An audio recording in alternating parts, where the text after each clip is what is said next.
करते थे। आप कंडा लगवा दूंगी मैं।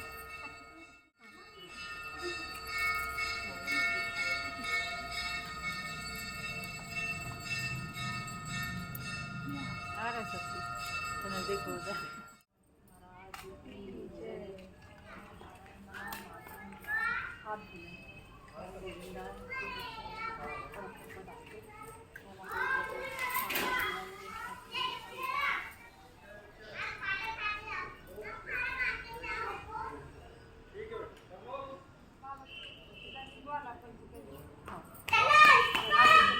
शुद्ध जल से स्नान करें। ओम विष्णु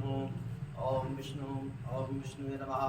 श्रीमद्गुरो महापुरुषस्य विष्णुराज्ञ प्रमाणस्य द्वितीय ब्राह्मणो निमित्ति प्रार्थे श्वेतवाराः कल्पे वेवद्भद्रे अष्टादशतं कलियुगे कल्पितं जन्मे भूलोके भारतखण्डे भारतवर्षे आर्यवर्तेषाम् अन्तर्गते मध्यप्रदेशे क्षेत्रे भोपाल राजधानी नगरे देवी मंदिर मनकामेश्वर देवालय सम्मुखे संपत्ति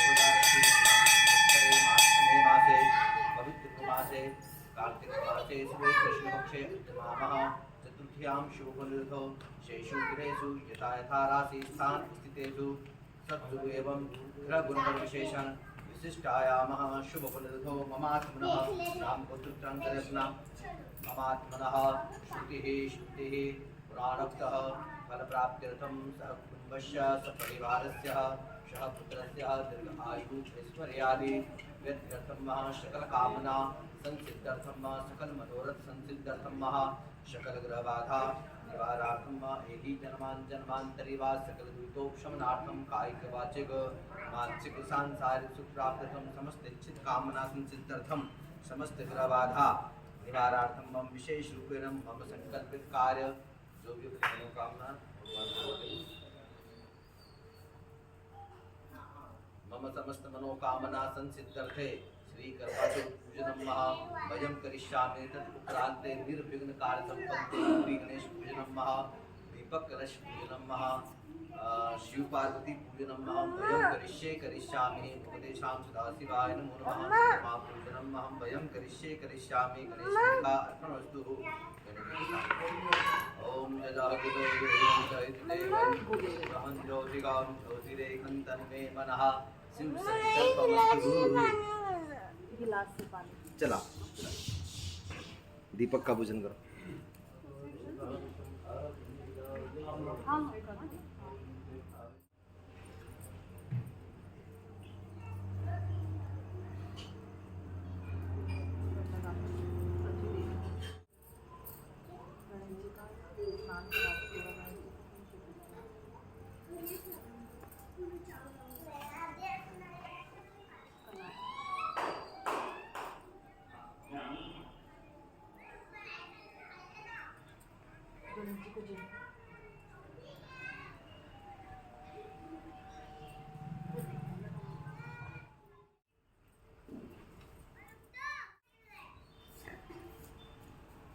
एक बुढ़िया रहती है, वो गणेश जी की बहुत बड़ी भक्त होती है।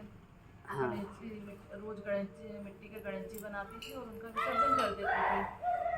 पास में एक राजा अपना महल बनवा रहा था, तो बुढ़िया वहाँ जाती है और राजा के ठेकेदारों से बोलती है कि ठेकेदार साहब मेरा पत्थर के गणेश जी बना दो, मुझे रोज विसर्जन करने होते हैं, तो मेरे गणेश जी हो जाएंगे तो रोज उनकी पूजा हो जाएगी मेरे से।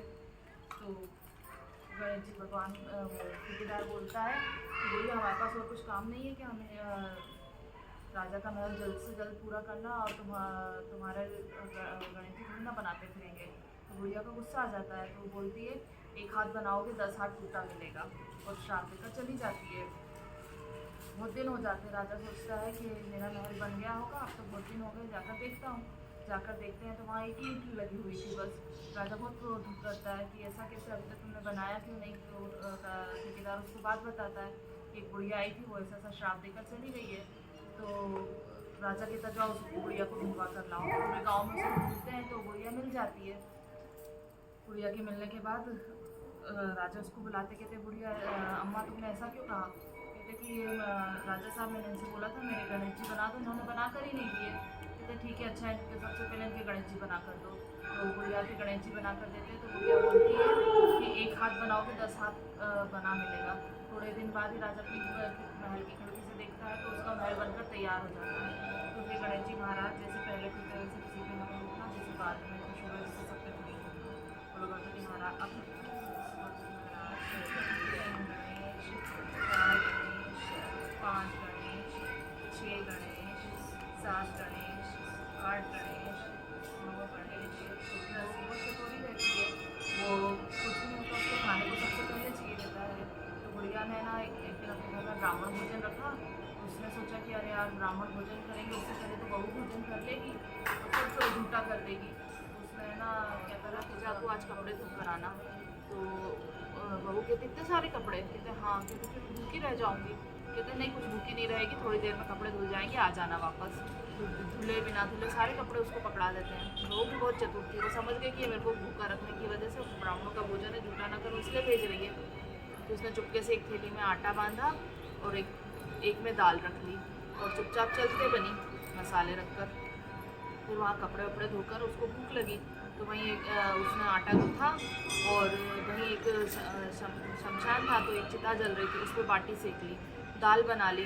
अब उसको घी नहीं मिला, घी लाना भूल गई वो, तो वहीं पास में गणेश जी का मंदिर था, उनकी तोंद में एक दीपक जल रहा था, तो उसमें से उसने घी लेकर बाटी चुपड़कर और खा ली। खा पी कर वापस आ गई। गुड़िया हैरान हो गई कि आज देखो तो बहू खुश भी दिख रही है और भूखी भी नहीं दिख रही है और अच्छे से काम कर कर आ गई है, तो उसका काम अच्छे से हो जाता है। इतने में थोड़े दूसरे दिन पूरे गांव में ढिंडोरा पिटने लग जाता है कि गणेश जी ने सूंड पे उंगली रख ली है। सब लोग हैरान हो जाते हैं ऐसा क्या हो गया, तो कहते सारे गांव के लोग एक एक करके गणेश जी से माफ़ी मांगेंगे। सब लोग पूरे गांव ने माफ़ी मांग ली पर गणेश जी नाक से उंगली नहीं उतार रहे थे। तो सब ने बोला कि वो बुढ़िया की छोटी बहू नहीं आई है, उसको बुलाओ। बुढ़िया छोटी बहू समझ गई कि गणेश जी मुझसे ही गुस्सा है, कल तो घी ले लिया था जो, तो पीछे अपने पीछे मोगरी छुपा कर जाती है और वहाँ गणेश जी को मोगरी दिखाकर बोलती है ये गणेश अगर तूने सूंड पे से उंगली नहीं उतारी ना तो तेरी सूंड तोड़ दूँगी, जरा सा घी ले लिया उसमें इतना गुस्सा हो गया। तो गणेश जी भगवान हंसने लग जाते हैं कि सूंड पे से उंगली उतार लेते हैं। तो ये गणेश जी भगवान जैसे पहले टूटे किसी को मत टूटना, बात के सब पे खुश होना। बोलो गणपति महाराज की जय। 1 गणेश, 2 गणेश, 3 गणेश, 4 गणेश, 5 गणेश, 6 गणेश, 7 गणेश, 8 गणेश, 7 भाई रहते थे, उनकी एक बहन रहती थी।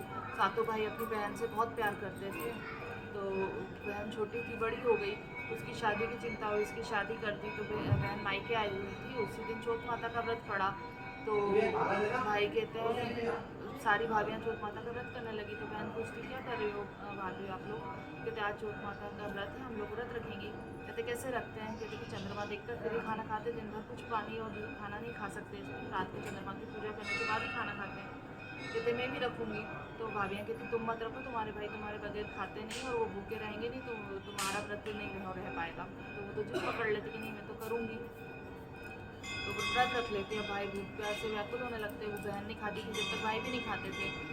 तो भाइयों ने कहा कि बहन तू तो खा ले, कुछ व्रत कुछ नहीं होता। तो नहीं भैया मैंने व्रत रखा है, मैं तो करूँगी। तो भाई लोग है ना धोखा देते हैं उसको, एक वहाँ आग लगा देते हैं और वहाँ से छलनी दिखा देते हैं और चांद सितारे वाली चुन्नी टांग देते हैं और बहन को बोलते हैं खिड़की में से दिखाते देखो चंद्रमा की रोशनी आ गई, चंद्रमा निकल गया है, अब तू व्रत खोल ले।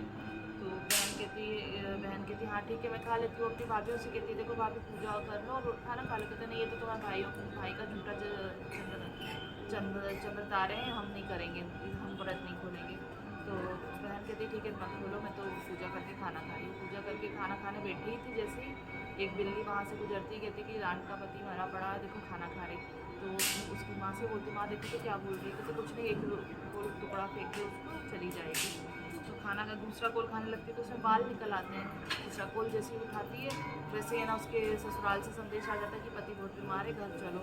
तो साड़ी अपना सब सामान रखने का ढूंढने लगती है तो उसको एक भी साड़ी लाल पीली नहीं मिलती, सारी काली सफ़ेद मिलती है। जैसे जैसे वहाँ से निकलती है सब अपशगुन होते हुए चलते हैं। तो वहाँ से प्रार्थना करती हुई जाती है, वहाँ जाकर देखती है उसका पति मरा पड़ा रहता है। तो हो जाती रोने लगती है और कहती है कि उसके पति को फिर जलाने ले जाते हैं। तो कहती नहीं उनको नहीं जलाओ, उनको मेरे साथ जंगल में छोड़ दो। तो कहते कि ठीक, माँ मानती नहीं है तो उसको सबको मानना ही पड़ता है, उसको जाकर उस जंगल में छोड़ देते हैं उसके पति के साथ ही। तो जैसे जिंदे की सेवा होती है ऐसी वो करती रहती है अपने पति की सेवा।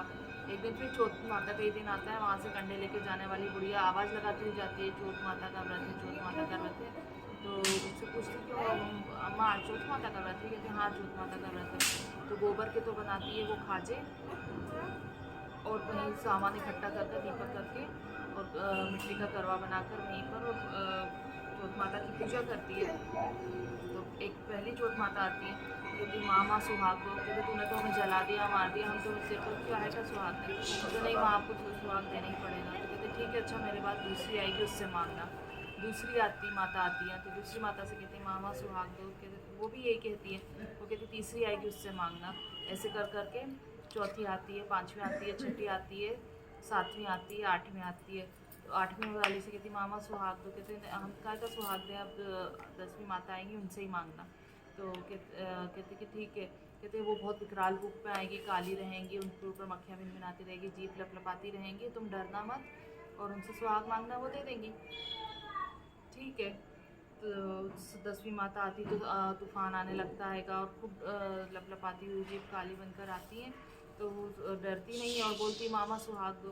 कहते कि काहे को सुहाग दो, तुम्हें तो मैं जला दिया मार दिया। कहते नहीं माँ आपको सुहाग देना ही पड़ेगा। कहते ठीक है अच्छा तेरे करवे का पानी तेरे पति को पिला दे तो जिंदा हो जाएगा। तो अपने करवे से पानी पति को पिला देती है तो पति जिंदा हो जाता है। वहाँ पर जंगल में महल बन जाता है उनको और महल में वो लोग सुखी से रहने लगते हैं। एक दिन वहाँ पर जंगल में गाय चराने वाला ग्वाला दिखता है कि महल बन गया और बहू बेटे भी दिखते हैं उसको वहाँ बुढ़िया के। तो वो अपने वापस गाँव जाता कहते हैं कि अम्मा तुम्हारे बहू बेटे तो वहाँ खुशी खुशी रह रहे हैं और खूब खेल रहे हैं।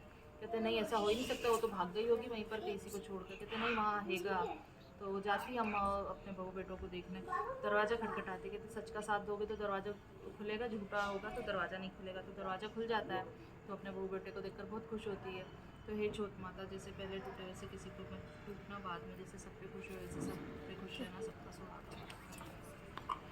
ये चने की दाल अपने पल्ले से बांधनी, फूल माता के पास छोड़ देना। और जब सब पूजा हो जाएगी तो उसको तुलसी जी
नहीं मतलब इधर आओ जो जल्दी करना।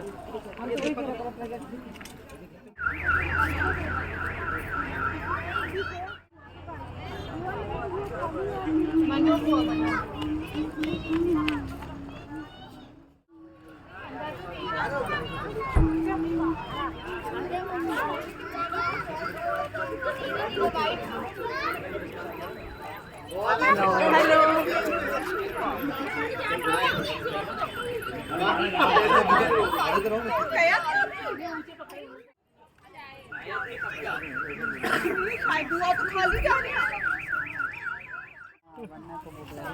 हेलो।